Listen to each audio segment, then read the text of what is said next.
Centaur, your kind of company.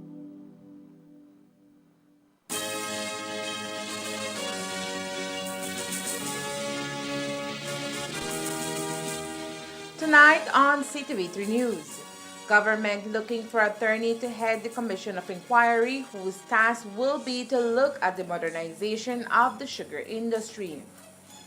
Sugar industry stakeholders confident an agreement will be reached between BSI-ASR and the BSCFA before the commencement of the new crop season. Contract signed for the upliftment of the Santa Elena access road to the Corozal commercial free zone. And we take you to Belmopan for the Children's Parliament. These are some of the stories we have for you tonight in our newscast for Friday, November 10th, 2023.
Movies are dreams.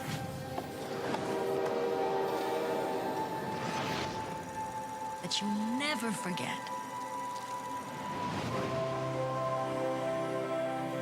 The lights change how everything looks. It's hard to find our house. Ours is the dark house with no lights. In this family, it's the scientists versus the artists. What kind of movie are we gonna make?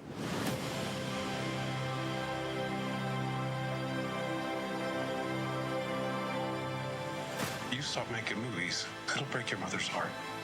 I don't know what to do anymore. You do what your heart says you have to.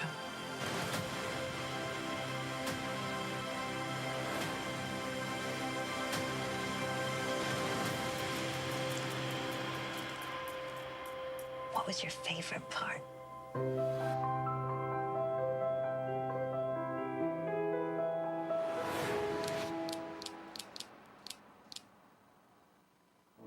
With Express Plus, you can stream on the go or stream at home. Stream the latest movies, telenovelas, series, anime, or music videos from your favorite local artists.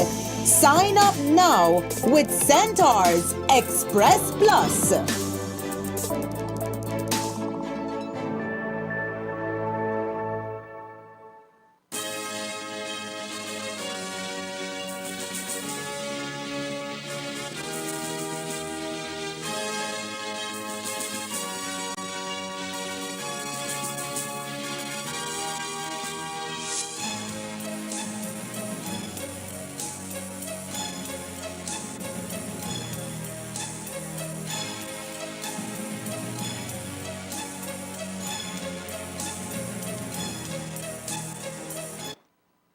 Good evening. With your news, also simulcast on Fiesta FM 106.7. I am Joanna Rodriguez. When will the Commission of Inquiry commence its work on the modernization of the sugar industry? That's a question that we have asked Minister of Agriculture Hassan Mai several times, and today we did so again. The commission comes at the request of various parties within the industry, including the largest cane farmer association, BCFA, whose members believe that a deep dive into the happenings of the industry is needed if there is to be transparency between all parties. The process, according to Minister Mai, is in its final stages as the Attorney General works towards identifying a chairperson for the commission, who is expected to be a high-ranking senior attorney. The Attorney General right now is speaking to some senior attorneys that we believe can be the chair of the commission. We've identified some names and he's reaching out to them, and he is asking them if they want to serve as a chair for the commission. The technical people have been identified. They have accepted. We have met with them already. We have had 2 meetings, and we have a 3rd meeting just for logistics, for them to come to release and start working. So right now we are on the chair, working, identifying the chair, and once we do that, we're moving ahead. So the technical individuals, are we talking about members from outside Belize? Yes, they are foreigners. Right. And this would be persons who know about sugar industry? Absolutely. They have many years experience in milling. One of them is a chemical engineer, I believe he is, and he is a sugar technologist. So all their lives they work in the sugar industry. So they are very knowledgeable and very experienced and well respected in the region. The commission is expected to be fully formed before the end of the year. Also under the label of the Northern Sugar Industry, Minister Mai spoke about the most recent advancement as it relates to the ongoing negotiations between BSI ASR and the BSAFA on the signing of a commercial agreement.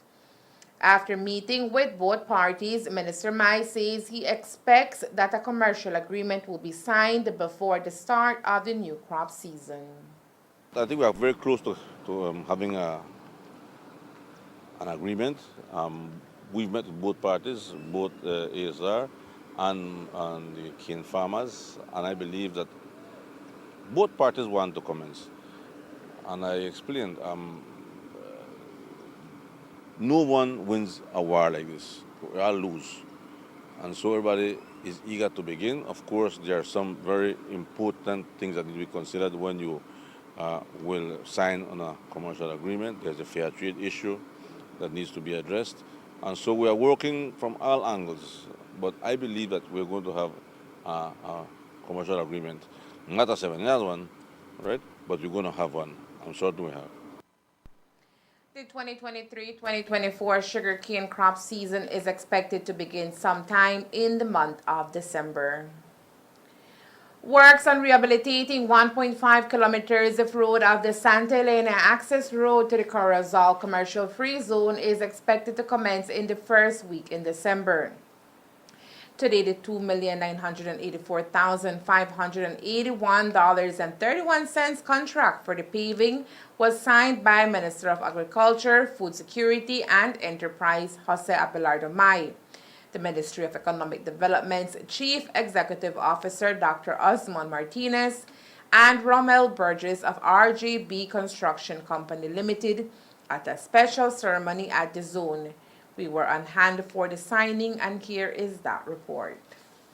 After some 27 months of lobbying, this morning the contract was signed for the rehabilitation of the Santa Elena access road to the Corozal commercial free zone. The project will see the upliftment of approximately 1.5 kilometers of road starting from the Princess Hotel and Casino.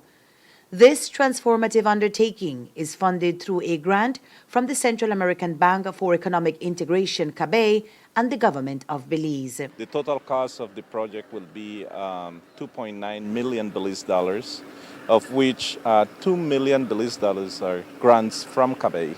So which means that the government of Belize and the taxpayers of Belize will not have to pay a cent for the $2 million.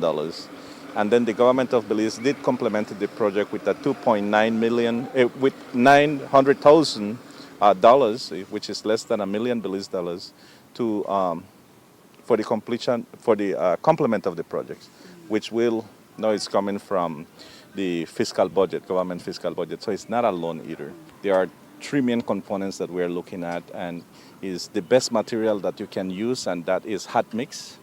Why hot mix? Because of our vulnerabilities to climate change, which our temperatures tends to have a drastical change from low to high, high to low in such a rapid time, and the continuous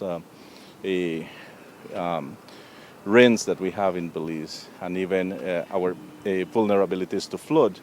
Also, in terms of drainage, drainage is key whenever you work, whenever any work is being done on road infrastructure. Actually, drainage is key in whatever development we have to do. But road infrastructure is key. And the third one is that we wanted to the optics of it. The optics and quality of it should be of high standards because even though it's a grant, CABE will continue to oversee the project and make sure that every dollar is well spent. Being the brainchild of Neri Ramirez, the Chief Executive Officer of the Corozal Commercial Free Zone, the project will undoubtedly have a deeper impact on the zone, which currently contributes 13% to Belize's GDP. This project is a significant milestone that will no doubt have a profound impact to the Corozal Free Zone and its business and our country as a whole. The existing road from the Santa Elena Bridge to the Corozal Free Zone was badly deteriorated and had very limited capacity, obstructing the seamless flow of goods and people. As stewards of this road, we took on the responsibility of finding a solution. We were immensely grateful and fortunate to have initiated a collaboration with CABE in the early 2021. Our journey from then to now has been long and challenging, with us successfully navigating our obstacles along the way. Today's ceremony is more than just a contract signing. It is a symbol of our collective commitment to progress. It signifies our resolve to overcome challenges, pursue opportunities, and realize a shared vision of prosperity for Belize. On an yearly basis, the Corozal Free Zone receives approximately 1.1 million visitors. It generates 540 million Belize dollars, contributes approximately 24 million Belize dollars in social fees to the government that are earmarked for education and health, and also foster 3,000 jobs for Belizeans. This tremendous impact will now be amplified with this project. As an instrumental component in boosting Belize's economic growth and offering thousands of job opportunities to Belizeans, the Ministry of Agriculture, Food Security and Enterprise has seen the importance of investing in the infrastructure of the Free Zone, says Minister Jose Abelardo May. The first impression is supposed to be the best one. When you drive into the Free Zone and you see the state of the road, man, you immediately get discouraged, right? I mean, it is the first sight Mexicans see when they come to Belize. So it is important for us to improve the appearance of the Free Zone, to fix the infrastructure. It's something that we inherited, Carmen. We met this place in this state as it is. But I think that the CEO has done a wonderful job, along with Ministry of Economic Development, sourcing the funds from CABE. And I think that this is only the beginning. It is important because if you are a Mexican visiting the Free Zone and you arrive in the Free Zone and the first thing you see is a road full of holes and mud and water, man, it just discourages you completely. So this is as a part of encouraging the Mexican clientele to come to the Free Zone and buy from us. So it's very important, the message that we are sending to them. We want to improve the Free Zone. We want to enhance the Free Zone. We want them to feel that they are in a good place, and we can only do so by investing in infrastructure. The contract for the paving of the road was awarded to RJB Construction Company Limited through an open tender process. Works are expected to commence the first week of December, and completion is expected within 6 to 8 months. Carmelita Perez, CTV3 News. This funding, according to the government of Belize, reflects a commitment from the Briceño administration to prioritize the development and accessibility of the Corozal Free Zone, recognizing its pivotal role in Belize's economic landscape. When the Briceño administration took over the Commercial Free Zone back in 2021 after winning the general elections, the investment area was on life support. The zone was closed due to the COVID-19 pandemic at that time, But despite that fact, the new administration of the zone saw the need for its reopening as hundreds of Belizeans remained at home without being able to work. Under a rigorous plan of safety, Cabinet gave the approval for the zone to start operating once more. And since then, millions of dollars have been invested for the development of the zone. In the area of water supply, the administration of the Free Zone, through its CEO, Neri Ramirez, is currently in discussion with the Belize Water Services Limited to bring quality potable water to the Corozal Free Zone. While being here during the operations, I noticed the quality of water is not to standards. Presently, people are using wells. It's not in good quality for consumption, nor for washing any dishes. So I noticed that investors have to buy purified water by 5 gallons to do the washing of dishes and drinking water. So it's a lot of consumption of purified water in the Free Zone for the moment. But I saw a vision that if we want to grow the Free Zone, you have to have all of the utilities in place. We already have BTL, we have SMART, we have electricity limited in here in the Free Zone. So why not water?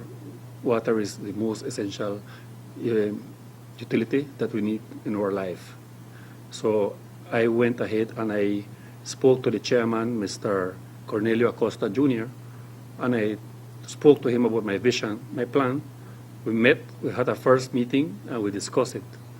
Thereafter, he sent his team to do an assessment, and he presented to the board. And later on, he called me and said, we are going to work something with you. He presented a pre-budget, more or less. I think it was 1.5 million. The plan is to bring the water from Chanchen village, is the closest point, to the Free Zone, and not only Free Zone, but the northern border. They are willing to help us with half of the investment, and thereafter I seek assistance from the government of Belize, and I think we are working with SIF to see if we could get the other 50%. It's already on progress. We are seeing that targeting by next year, we will have the final conclusion on this project, and we could start the Belize Water Project here. What is the reaction of the investors towards this particular project? Everybody is so excited because they're here. Some of them are way here from 25 years ago, and no one has ever thought about bringing the water to the Free Zone. Coming up next, Youth Parliament addresses issue of child marriage and early unions in Belize. We take you to Belmopan for that special session. Stay tuned. Singing around the world, dancing with every song, and experienced in one place only. The Latin Grammys are coming to TNT. Mi gente de México, mi gente de Argentina, de Sudamérica, de Centroamérica. The music award that makes the world dance. With live shows by your favorite artists. Gracias a la academia. Muchas gracias. Los quiero, muchísimas gracias. The Latin Grammys, Thursday, November 16th. We move with the music on TNT. With Express Plus, you can stream on the go or stream at home. Stream the latest movies, telenovelas, series, anime, or music videos from your favorite local artists. Sign up now with Centaur's Express Plus.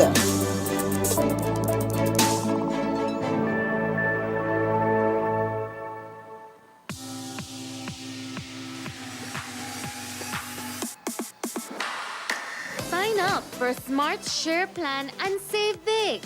Whether you're a small entrepreneur starting up your business, a student on a limited budget, or a family trying to save, this is the plan for you. With unlimited SMS, calls, and data, we help you save. Get up to 5 lines for as low as $30 per line monthly, only with Smart. Sign up today at any Smart showroom or sales manager countrywide. So get your business going, share more memories with friends, and be ready for the day with Smart.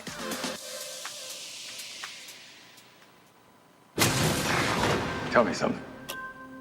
You can go anywhere. Another timeline. Another universe. So why do you want to stay and fight to save this one?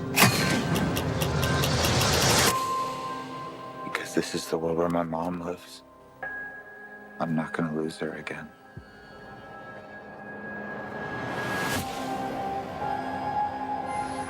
Time has a pattern that it can't help reliving. Different people, different worlds, drawn to each other like magnets.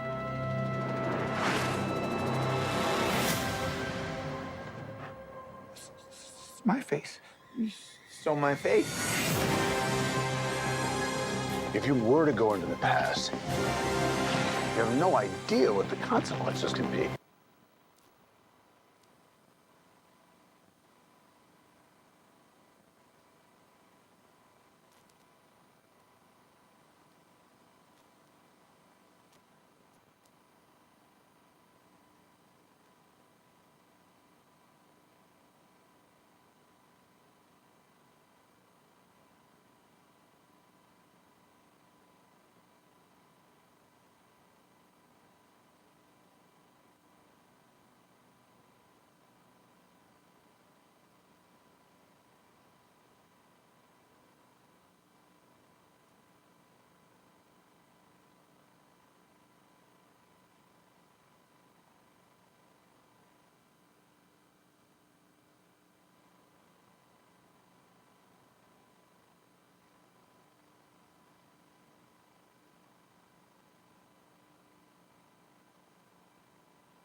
There was a special sitting of the House of Representatives today in Belmopan. It was no ordinary day of House business.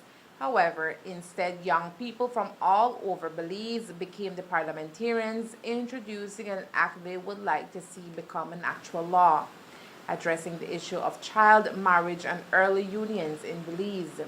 Today's special sitting of the House of Representatives and the Senate was carried in honor of World Children's Day and recognizes children's right to express their views and participate in decision-making processes. The young people who rose to support the bill had done their research and knew live data of early union and child marriage cases in our country. Here are some highlights of this important event sponsored by UNICEF.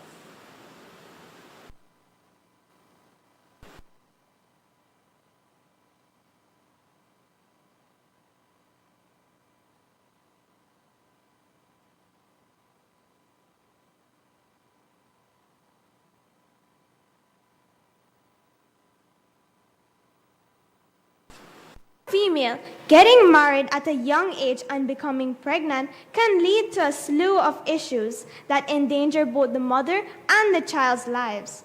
Males who marry at a young age must find work in order to support their families.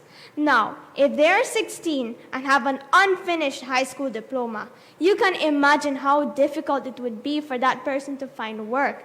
No one would want to hire someone with no education, prior experience, or let alone a high school dropout.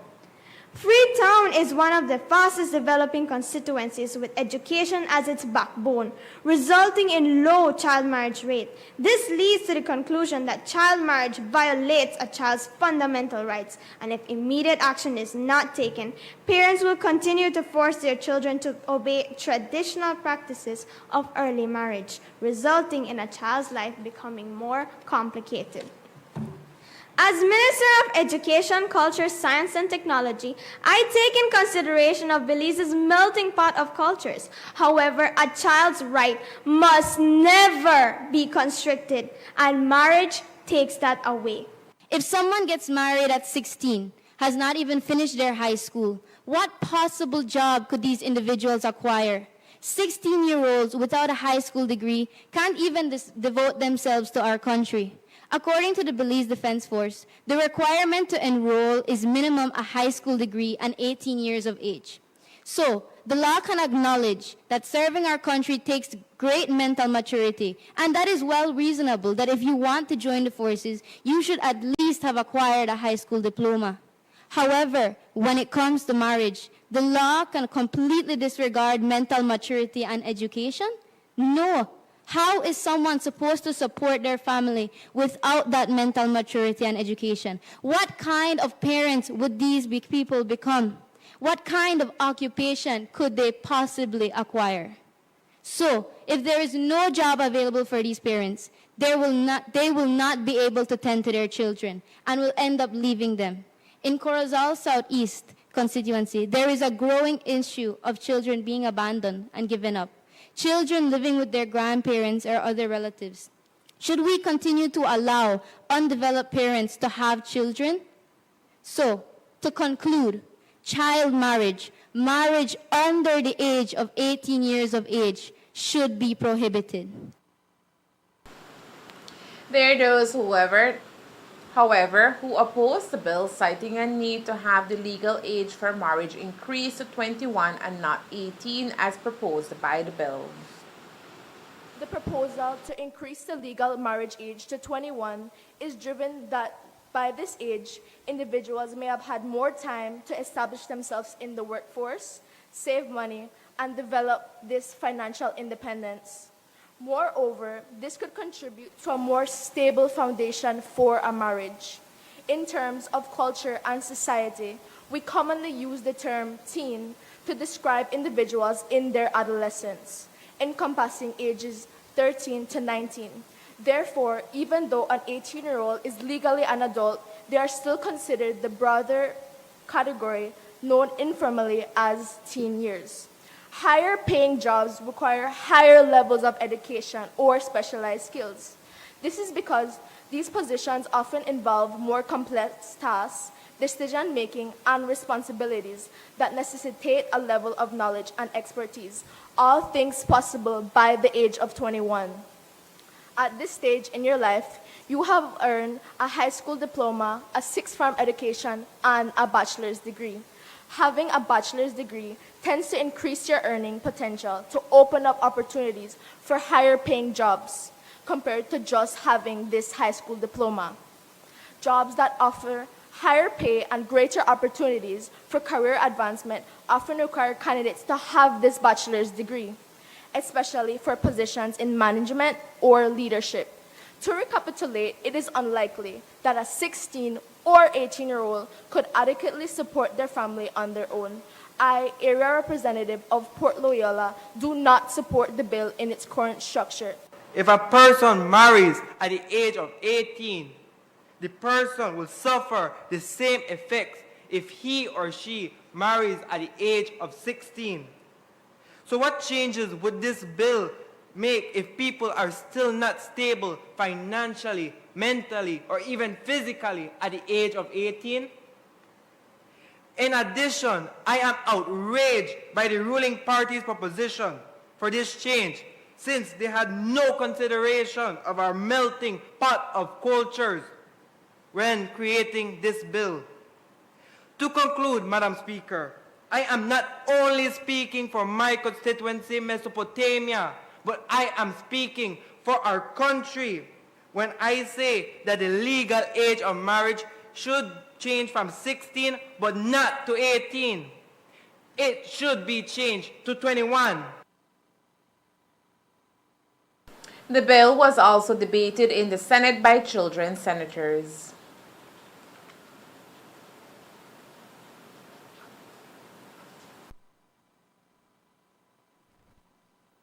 Raising the legal age of marriage will ensure that our young adolescents have the opportunity to complete their education. At 16, one is barely out of high school, and in today's economy and job market, the least requirement for most average paid jobs is an associate's degree.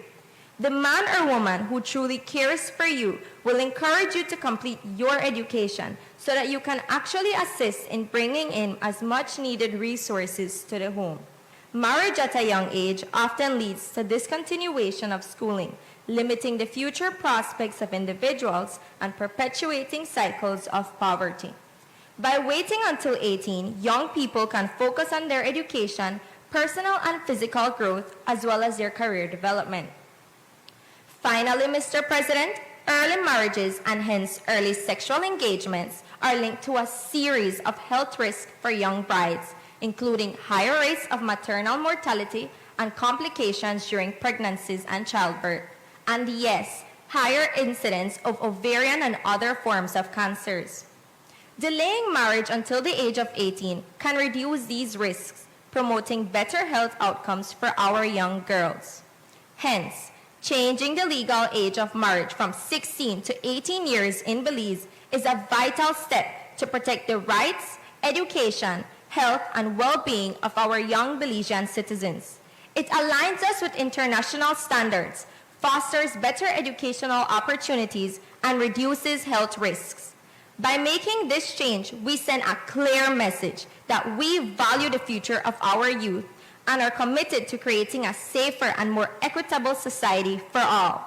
It's time for Belize to take this important step forward in the interest of our young citizens and the nation as a whole. To these predators we say, leave our little girls alone. Let them grow up to be adults who accomplish all their goals.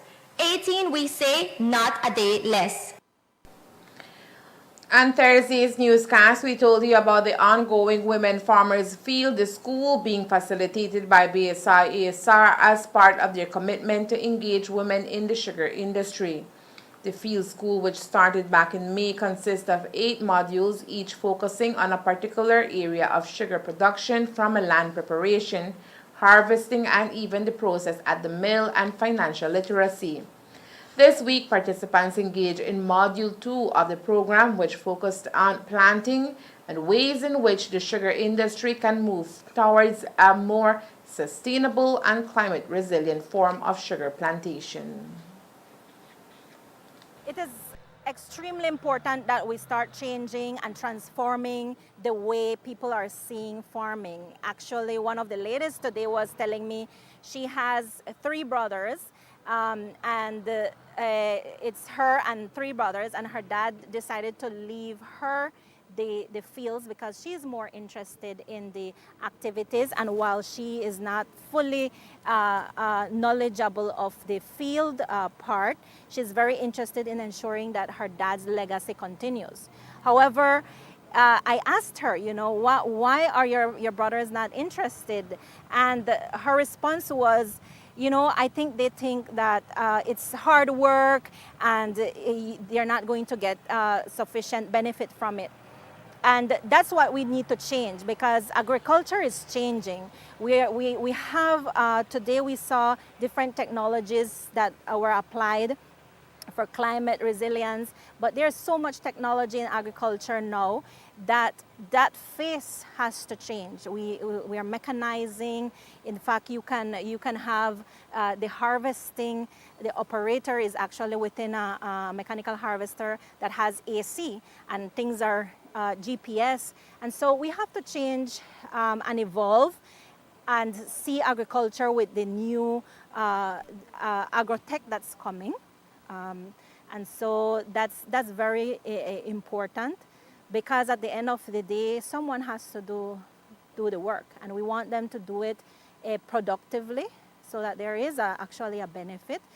cost benefit to it, and that is what we are really focusing on. Higher production with the cost that we are already looking at to really have a benefit. With sugar prices now going up and cane prices that are record this year, there is more interest to invest, and we also had some gentlemen coming in today, so it wasn't only women.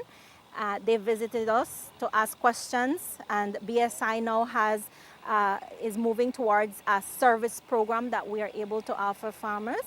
So I think we have to change the face of what it used to be. This week's planting session also included presentations by the United Phosphorus Limited Company, who is bringing a new product into the Belizean agriculture sector with the main objective of making sugarcane production more climate resilient.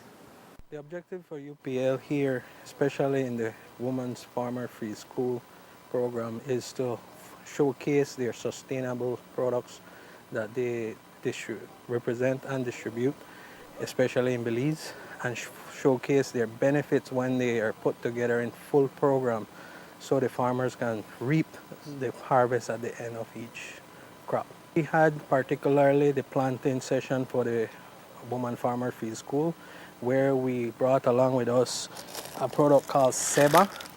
It is our organic based water absorbent. It's made out of cornstarch, fully organic, and it's used to help the farmers against the climate change effects, especially now these days we don't have the rainfall that we expect to. So SEBA comes as a tool to help them ensure their planting crops to be successful. The product called Zeba is a microgranule which basically works like a sponge in the soil, whose purpose is to collect and store moisture and then later release it when it is needed by the crop. Zeba are microgranules that, when applied on the base of the plant seedling, it absorbs whatever humidity might be available to it at the moment or after planting. So basically, it absorbs 100% the particle size, and whenever the plant becomes or the area becomes under heavy drought, that humidity from the Zeba starts to become available to the root system, giving it all the water needed to continue its production cycle. While Zeba is not yet fully available in the Belizean market, it says that the product is an investment worth making to improve the agriculture sector in Belize. It is 100% friendly to the environment. It is fully organic. As I mentioned, it's a corn-based product. When it comes to affordability, I believe it is an investment to ensure that the farmer don't need to go back in to replant, because when you factor in all the extra expenses that they have to do whenever they don't have the right humidity during the planting process or the planting establishment, they lose much more. So SEBA is an investment. It comes at a cost, but an accessible cost, I would say. At the moment, we don't have a price for it, as it hasn't reached fully into Belize. It will be reaching our country end of December, but by January we'll be marketing it and to the public. Since it's an organic product based from cornstarch, it gives you up to 1 year of use, and basically within the year it is absorbing humidity and releasing humidity as needed by the plant or as it becomes available in the natural atmosphere. Now, if you can do it after the harvest, yes, you can. You just need to modify your fertilizer applicator with a Gandhi, where this product is applied, incorporated nearly like what would happen with the fertilizer incorporation. In order to attract more investors and visitors, the administration of the Corozal Commercial Free Zone has embarked in a vigorous marketing strategy. While infrastructure forms a part of the campaign, so does connectivity. According to CEO of the Free Zone, Neri Ramirez, visitors will soon be able to access free internet across the Corozal Free Zone. Whenever we go to Chatamal, as we cross the border, we lose connectivity. It's not very safe, it's not good. You need to keep in contact with your family, and especially if you're a business person, you always need to be in communication with your partners. So I saw a vision, and then I went and I get on a quotation. What would it cost me to put it on to use? So I was given a quotation, and I said it's doable. I can afford it, and it will help all the visitors from Chetumal, Mexico, and all over the Mexico side. As they cross, they could, take pictures, videos of the merchandise. And as you know, roaming is very expensive. So they don't want to pay roaming, and some of them only have prepaid data. So now they're enjoying the benefit of having a free Wi-Fi. Half of the zone is already completed, and now we are working on the other half. So hopefully by January, we're supposed to have the entire free zone fully free Wi-Fi in the entire zone. As you're walking from the Princess to North America, the end of the free zone. So this forms part of your marketing strategy? It's part of the marketing strategy because we are going to have it set up a way, that network, that it will ask you to put in your phone number or email. It's free, but we'll use it as our marketing platform.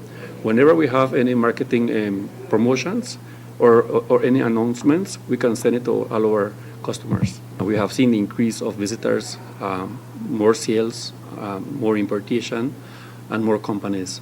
I believe it was 250 odd companies when I took over the free zone, and presently we are at 306 active companies in the free zone, and more coming along and process. So I have seen a growth in the free zone. The influx of visitors? Yes. That has been there. Yes. And that's the news. We invite you to join us for another newscast on Monday, November 13th here on CTV3 and Fiesta FM 106.7. Remember that to read a text version of the news, you can visit our website at ctv3belizenews.com. You can also log on to our Facebook page for current stories at facebook.com/CTV3belizenews or our YouTube channel at CTV3 News BZ. Remember to wash your hands and remain safe. From all of us here at CTV3 News, have a safe and pleasant weekend. Thank you for watching and listening. Good night.